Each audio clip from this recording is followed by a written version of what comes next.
नमस्कार मित्रांनो, आज घेऊन आले पुन्हा एक माहितीपूर्ण व्हिडिओ तुमच्यासाठी। सोनं हा आपल्या सगळ्यांच्या आवडीचा आणि प्रतिष्ठेचा विषय।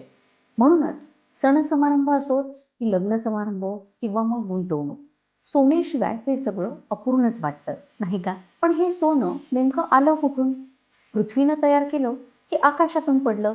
आजच्या व्हिडिओमध्ये जाणून घेऊयात हेच रहस्य। मित्रांनो, शास्त्रज्ञांच्या मते सोनं हे पृथ्वीवर जन्माला आलेलं नाही। हो, तुम्ही बरोबर ऐकलं। पृथ्वी ही जेव्हा जन्माला आली तेव्हा ती फक्त आगीचा गोळा होती। त्यानंतर 4 अब्ज वर्षांपूर्वी तिथे सातत्यानं उल्कापाताचा वर्षाव होत राहिला। त्यामुळे अंतराळातून प्रचंड असे दगड आणि अश्मी हे पृथ्वीवर कोसळले। हे अश्मी सोबत काय घेऊन आले माहिती आहेत का? तर ते घेऊन आले सोनं, प्लॅटिनम आणि इतर मौल्यवान धातू।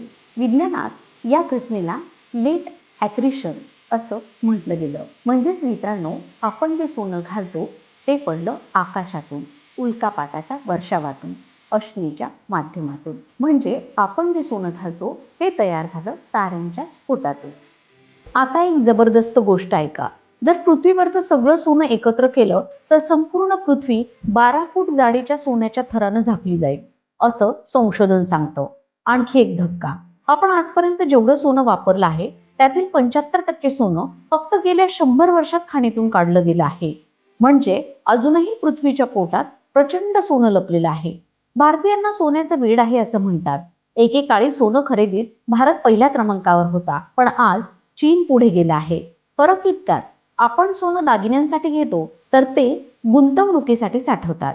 म्हणून मित्रांनो, गळ्यात घातलेलं सोनं हा फक्त दागिना नाही, तर ते अब्जावधी वर्षांची अंतराळात दडलेली एक अद्भुत अशी कहाणी आहे। सोन्याचा तुकडा हातात घेतला की समजा तुम्ही ताऱ्याचा तुकडा हातात घेतला आहे, आणि इथून पुढे सोनं पाहिलं की ही नक्की समजा की ही पृथ्वीची नाही तर आकाशानं आपल्याला दिलेली अनमोल अशी भेट आहे। मग मित्रांनो, कशी वाटली ही माहिती हे आम्हाला कमेंट बॉक्समध्ये कळवायला विसरू नका। अशाच नवनवीन माहितीसाठी आमच्या यूट्यूब चॅनलला सबस्क्राईब करा आणि फेसबुक पेज तसंच इंस्टाग्राम अकाउंटला फॉलो करा।